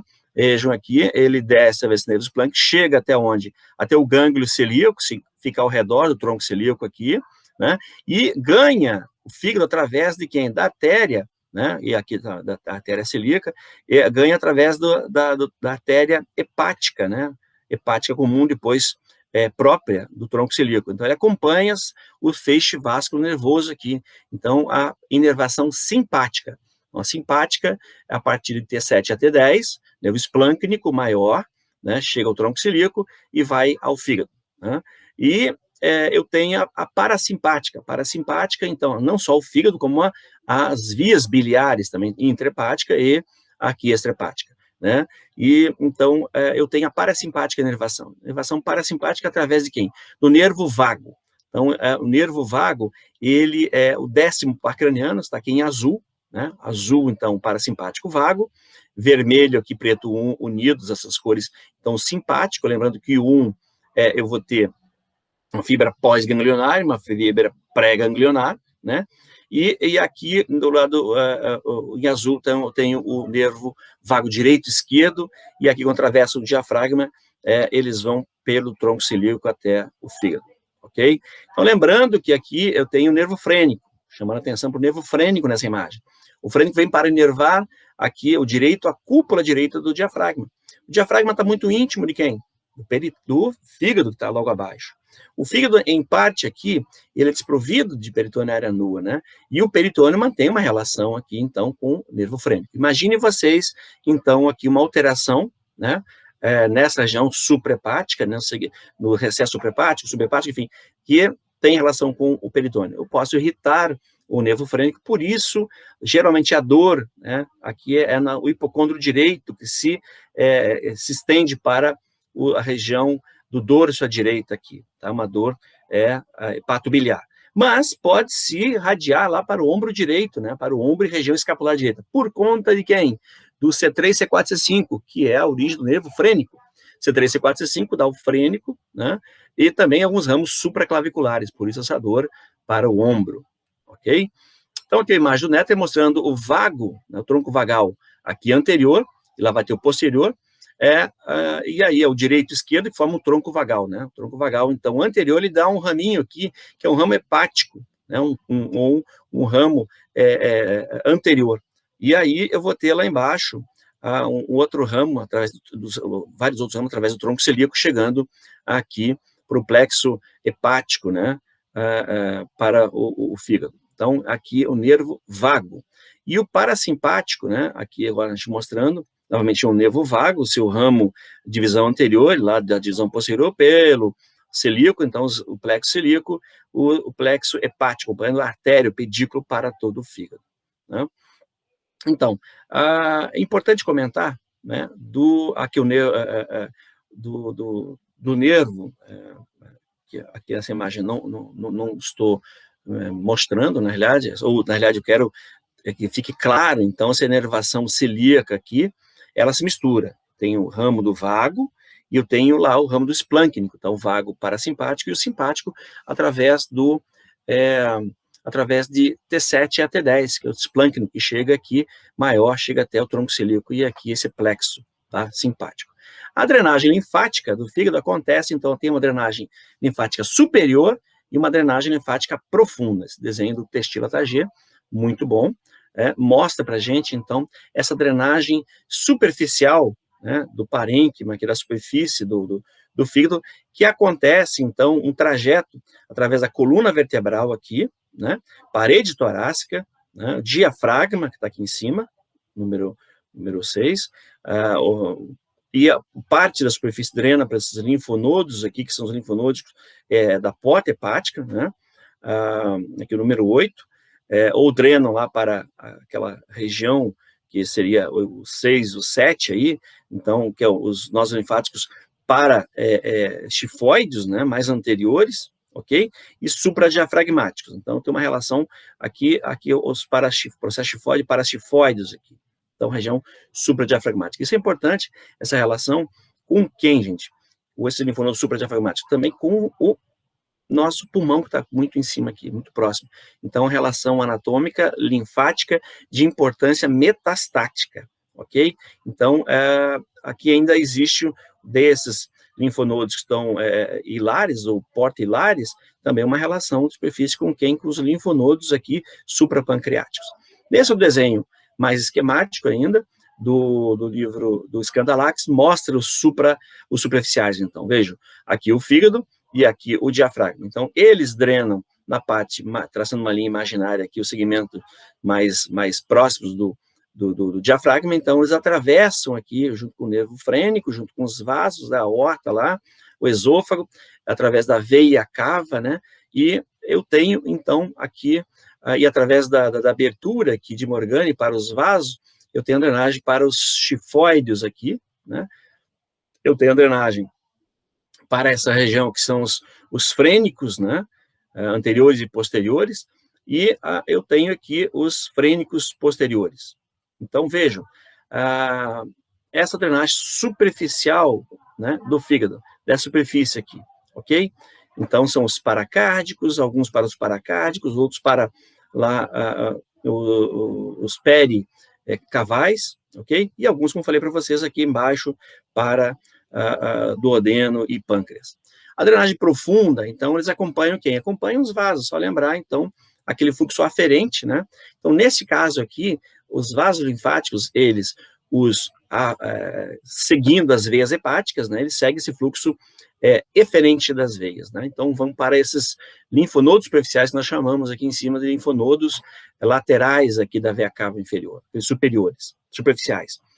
Através das veias, né, a veia porta que está chegando aqui no fígado, esse fluxo de drenagem linfática, ele é centrípeto, né?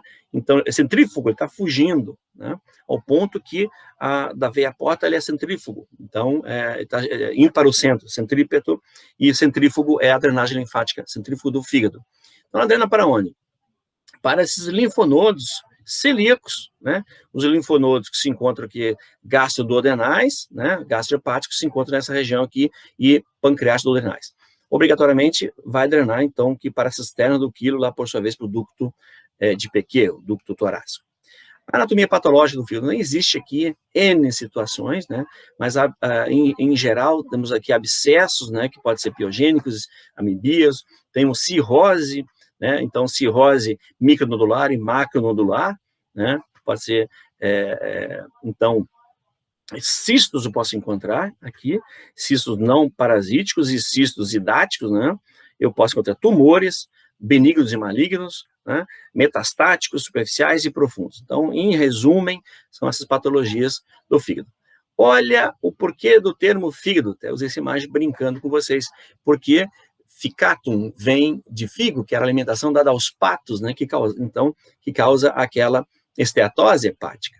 Né? Então, eu estou brincando com vocês. Vacilou na dieta, eu tenho uma esteatose hepática. Então, a esteatose hepática é algo parecido com o que acontece com os patos, lá naquela especiaria, né, que é o patê, né, lá dos franceses. Então, tem um fígado normal, né, e aqui o fígado gorduroso, ele começa a aglomerar, né, depositar, que é bem disperso, tecido gorduroso, né, então isso nós chamamos de esteatose hepática. E aí é o indivíduo que saiu da dieta, mas não é do dia para a noite, é por longa data. Então, vacilou na dieta, eu tenho aí um fígado, uma esteatose hepática, ela pode ser não alcoólica ou alcoólica. Então, novamente, então, olha a esteatose hepática aqui, micronodular, micro aqui ainda não, já é macro, e macronodular também num corte patológico aqui, com grandes áreas de tecido coalescentes de gordura, né? Então, aqui eu tenho uma esteatose hepática macronodular, a mesma na superfície, que eu consigo palpar o exame físico, né? Então, veja aqui, um fígado normal, como se organiza aqui o tecido daquele lobo hepático, a veia centrolobular, e olha um tecido, um fígado macroscópico aqui mais esbranquiçado, né? Aqui o normal mais vermelho, marrom, e aqui eu observo, então, ele mais esbranquiçado que um fígado esteatótico. E eu aqui, notem a deposição de gordura, né, nesses anéis aqui circulares, essas bolinhas, né, que foram digeridas no processamento histológico. Então, a evolução da esteatose hepática começa como? Tem um fígado normal. E aí eu começo a ingerir bastante gordura, tenho uma esteatose hepática de 1 grau, ela evolui, né, de micronodulares, né, a macronodulares, né, então a esteatose hepática, eu tenho aqui já uma esteatose hepática não alcoólica, macronodular, e aqui eu tenho uma cirrose. Então já tem um tecido fibrótico aqui, porque isso é um processo inflamatório. Então, um processo inflamatório constante que leva a uma esteatose. Lembrando que esse fígado é um órgão que apresenta regeneração. Imagine vocês, né, lembrando o Prometheus, ele se regenera, mas constantemente a agressão, né, diária na alimentação ou alcoólica, ou os dois juntos, então acaba evoluindo. Eu tenho uma fase reversível aqui, da esteatose hepática, né, com exercício, mudando de hábitos de vida alimentares, até utilizando medicamentos, né, simvastatina e outros de sua família, ainda uma esteatose macronodular, né, uma esteatose não hepática, que não alcoólica, eu consigo uma reversão, né? Agora, no quadro de cirrose, eu não consigo reversão, então é irreversível. Então, a cirrose hepática é irreversível, é um processo que somente o transplante hepático. Então, existem alguns estágios de fibrose, né? Estágio normal, aqui estágio 1, 2, 3, 4, e estágio 5 eu tenho então, um carcinoma hepatocelular. Então, eu posso evoluir naturalmente de uma esteatose hepática, né, até uma cirrose e um carcinoma hepatocelular, ok? Então, aí eu trago para vocês, né, uma grande frase célebre de Hipócrates, né, que seu remédio seja seu alimento, e que seu alimento seja seu remédio. Então, obviamente, lembrando que até o estágio 3, né, já a cirrose é irreversível. E aí nós produzimos um trabalho, uma pesquisa, onde eu orientei o Dr. Reginaldo Franklin e outros colegas, a participação de outros professores da Universidade Federal de Alagoas, né, onde foi provocado, então, uma esteatose hepática não alcoólica em coelhos. Notem aqui que eu tenho um tecido normal, né, vermelho, dessa macroscópica do fígado, e um tecido histológico. Nessa outra imagem eu tenho um fígado esteatótico, né, com aqui aquelas placas de gordura, né, aquele tecido gorduroso, né, e aqui nós tratamos, então o trabalho foi o seguinte, nós pegamos coelhos, damos uma dieta normal, uma dieta hiperlipídica com gema de ovo para esses coelhos, e um terceiro grupo que está em C aqui, hiperlipídica, mas também nós oferecemos a leucoantocianidina. Então, leucoantocianidina é um elemento aí, flavonoide da uva, né, do suco, e aí nós observamos, né, que houve uma proteção hepática parcial aqui, né? Então, o sugerido é o suco de uva e não o vinho, porque o vinho, componente alcoólico, pode levar àquela esteatose hepática alcoólica. Então, um trabalho que nós publicamos. E aí, então, essa frase, novamente, o que nós queremos, né? Então, é a questão, aí o nosso alimento é o nosso remédio, gente. Sair desses processados, né, e tender para alimentos mais naturais, né, frutas, legumes e verduras. Muito bem, então, senão, nós temos a anatomia patológica para trazer complicações. Então, eu tenho aqui, em verde, uma insuficiência hepática, pode ocorrer, né, levando a coma, a icterícia, levando a lesões hepáticas, ascite, anemia, hemorragia, tendência à hemorragia, por conta do fator de coagulação, né, edema nos membros, né, isso aqui, então, agora, em azul, um efeito de hipertensão portal, né, então eu posso trazer alterações esofágicas, varizes esofagianas, uma esplenomegalia, hepatomegalia, por isso eu falei do espaço de Traube aqui, né, junto com a regra 5.5.10 do fígado, para a gente examinar na superfície, uma esplenomegalia. Eu posso ter cabeça de medusa, porque eu tenho uma cirrose, o sangue não consegue chegar no fígado, e eu tenho uma congestão venosa aqui, um sinal na superfície chamado de caput medusae, ou cabeça de medusa. Então, veja, também trazendo edema. Tá? Então, são as situações patológicas envolvendo o fígado. Então, a obstrução da veia cava inferior também pode ocorrer naquele fígado patológico que eu falei para vocês. Então, esse fígado pode comprimir quem, gente? Comprimir as veias hepáticas e a veia cava inferior, trazendo comprometimento sistêmico. Nós temos a relação, né, de metástases hematogênicas. Veja, do fígado eu posso ter metástases do pulmão, para o fígado, além de, obviamente, rim, osso e cérebro. Mas outro tipo 2, ou do fígado para o pulmão, por conta da questão hematogênica, né? Eu posso ter, então, aqui outros casos que seriam somente, então, agora pulmonar, renal e ósseo, mas envolvendo o fígado, o intestino possa ter metástase para o fígado. Gente, é lembrar da anatomia, lembrar da drenagem linfática, venosa, da irrigação arterial, isso nos...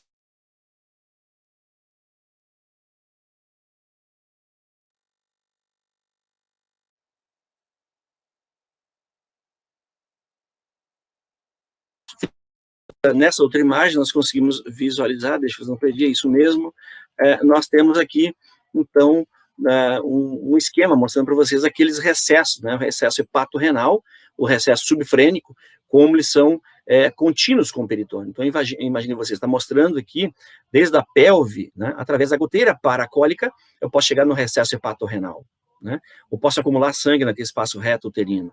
Sangramento ou pus, né, ou infecção, lembrando que na mulher aqui a comunicação com a superfície, com o ambiente externo, através do canal vaginal, o útero, a tuba uterina, e aí se comunica com a cavidade peritoneal. E aí eu posso ter pus nessa cavidade e drenar para cá, levando aquele sinal, uma síndrome que chama de síndrome de Fritz-Hugh-Curtis, levando aquele sinal aqui de corda de violino no fígado, né? Aquela perihepatite. Então, lembrando aqui desse recesso, e aí lembrando também que um sangramento nessa região, através da goteira paracólica, no lado direito, eu posso ter irritação do frênico, né? Não somente sangue, como pus, como infecção, como eu acabei de falar. Esses abscessos lá nos recessos são comuns, no recesso subfrênico, olha um abscesso aqui criando duas pseudomembranas, né? Então, que é visto em imagem, já mostrei anteriormente, ou na vista esquerda, que é no recesso subfrênico ainda, com um abscesso, né? Notem o lado esquerdo e direito, eu posso ter um aqui, naquele recesso de Morrison, recesso hepatorrenal, a membrana protegendo esse acúmulo de pus de secreção. Algumas pseudomembranas são aqueles sinais que nós falamos, então, de corda de violino, né, ou de brida aqui na parede abdominal, e um grande abscesso aqui nessa região subhepática. Aqui, a drenagem de abscesso, então, é importante lembrar da anatomia, logo abaixo, então, uma drenagem do subfrênico ou da loja, ou do recesso de Morrison, eu posso entrar, então, aqui como referência, ponto de referência, a 12ª costela. Então, faço uma drenagem na superfície aqui, sem abrir o peritônio, então, percutânea desse abscesso. Outra vista aqui ainda, então, é essa drenagem, novamente, aqui, subfrênica ou lá à direita, aqui à esquerda, né? Então, levando como referência esses recessos, né? Agora, transperitoneal também pode ser feita, né? Desse subfrênico, o subhepático, ou aqui da loja de Morrison, ou lá ainda outro subfrênico entre ou também chamado supraesplênico, né? Então, essa é uma drenagem transperitoneal. Anatomia dor referida, então já comentamos aqui, uma dor referida no hipocôndrio direito, né, está relacionada ao fígado, e essa dor me leva até onde? Até a região supraclavicular, né, por conta do frênico. Era uma dor muito íntima aqui, biliar, né, então eu tenho a dor no hipocôndrio direito também, e mais à direita do ombro, por conta da inervação, essa relação com o frênico. Essa imagem, olha novamente o frênico aqui, por isso a dor referida. Lembrando que a efusão hepática, né, então posso irritar o peritônio, aqui em trauma posso usar o peritônio para revestir esse fígado, e a lobectomia é importante conhecer as anastomoses, por isso segmentação hepática de Coinot, de Bismuth. Então notem aqui, eu tenho lá a veia e a cava, né, então tendo conhecimento dos segmentos, eu vou e tiro esse lobo aqui do fígado, parte desse segmento antero superior do fígado, eu vou ligar o vaso que está aqui, né, de segmentos. Então, faço uma anastomose, né, dessas veias hepáticas, ok? Então, através de uma lobectomia, conhecendo segmentos. Alguns sinais específicos na superfície é importante, lembrando que, como diz na Bíblia, os olhos são o espelho da alma. Nesse caso, clinicamente, para a gente, os olhos são os espelhos do fígado, né? Então, e da vesícula biliar. Então, uma icterícia clínica. Esse paciente já está com uma icterícia não só ocular, como clínica, né? Aqui, somente ocular. E lembrando a medicina chinesa, como comentei anteriormente, então o olho em chinês chama-se chó. Chó quer dizer canal de ligação entre o fígado e o olho. Então, veja, os chineses sabiam que o fígado tinha uma relação com o olho, e aqui está explicado, né? A fisiologia da icterícia. Nessa região do olho também, uma hiperlipidemia pode trazer alguns sinais, né, que eu posso observar na superfície, como chantelasmas, né, e essa hiperlipidemia tem um fator importante, metabolismo hepático. Aqui uma imagem, né, visível na superfície, uma distensão abdominal, então tem alteração hepática com acúmulo de líquido no peritônio. Nós chamamos de ascite. Então, lembram que é uma insuficiência hepática, né? A hipertensão portal acontece lá, eu tenho a cirrose, aquela evolução natural da esteatose hepática não alcoólica, a cirrose, um adenocarcinoma vai acabar obstruindo aqui a veia porta, né? Então, eu tenho uma hipertensão portal, né? Essa hipertensão portal vai trazer congestão em quem? Naquelas veias gástrica esquerda, né? E nas esofágicas, por isso que eu tenho aqui algumas varizes esofágicas observadas numa endoscopia, né? Então, isso é importante. Também é importante, lembrando que a veia porta, né, aqui ela recebe sangue da mesentérica inferior, a mesentérica inferior vem dando lá das retais, então hemorroidas na superfície podem indicar uma pressão abdominal aumentada ou uma insuficiência hepática aqui, uma obstrução hepática, então hemorroida. Aqui a cabeça de medusa, lembra, tem algumas veias que drenam a pele na região periumbilical e se conectam com aquele ligamento falciforme, né, lembrando da circulação fetal. Então pode apresentar uma congestão venosa que chamamos de cabeça de medusa. E há aumento do baço, né, esplenomegalia, porque o sangue, através da esplênica, não chega na porta, fica congestionado, né? Então, esplenomegalia, varizes esofagianas, pode ter alterações em encefalopatia hepática. Olha como é interessante. E aqui, mostrando aquele nódulo, né, e a veia, né, com as suas veias, aqui ele está hipertrofiado, já com isso necrose o tecido. Aí a cabeça de medusa, eu coloquei uma cabeça de medusa moderna, né, em tempos de Covid, achei na internet, né, onde eu utilizo algumas imagens do Google para ilustrar melhor nossas aulas, né, e tornar um pouco engraçado. Então, a cabeça de medusa moderna aqui. Cabeça de medusa, então, mitologia grega, e aqui é clinicamente, então, aquela congestão venosa periumbilical. Essa é a cabeça de medusa. Se eu tenho outras veias dilatadas nessa região, eu não tenho correlação com fígado. Então, essa circulação colateral, aqui sim com o fígado, essas outras com obstrução de outras veias, que são as veias, então, sistêmicas para a veia cava. Então, circulação portal e colateral. Essa é uma cabeça de medusa clássica, né? E aqui, eu não tenho cabeça de medusa, aqui eu tenho veias epigástricas, né? Desculpa, são as veias epigástricas inferiores que drenam para as veias femorais aqui que estão obstruídas. Cabeça de medusa aqui, o umbigo está livre. Tá? Então, olha, o outro padrão, todo o abdômen aqui, isso não é cabeça de medusa, é uma circulação colateral por conta da sistêmica. Pode até ter um tumor aqui de fígado comprimindo a veia cava inferior e trazendo essa relação sistêmica aqui na superfície com outras veias. Cabeça de medusa é somente periumbilical, tá, gente? Então, é essa circulação colateral aqui, ok? Então, hepatite é muito comum acontecer, né? Então, veja, a hepatite trazendo um quadro infeccioso aí, pode ser uma hepatite purulenta, inclusive, né, com abscesso, né, e aí, às vezes, pedras a gente vai abordar na aula de vesícula biliar, nessa imagem. Então, o acúmulo de água livre no peritônio é quando tem aquela hipertensão portal, né, e aí o vaso está distendido, começa a sair, começa a transitar líquido para fora do vaso. Então, eu tenho o que, gente? Um aumento de líquido nessa cavidade, nesse peritônio. Eu tenho uma ascite, né? Obviamente, alguns elementos vão junto com esse líquido, por isso o paciente também apresenta uma hipoproteinemia, né? Tem pouca proteína, esse fio também está insuficiente. Notem que essa imagem no esquema mostrando então, onde está esse líquido, né? Livre no peritônio. Tá? E aí você faz uma punção percutânea e pode fazer, sim, conhecendo essa anatomia, pode fazer uma paracentese, que nós chamamos.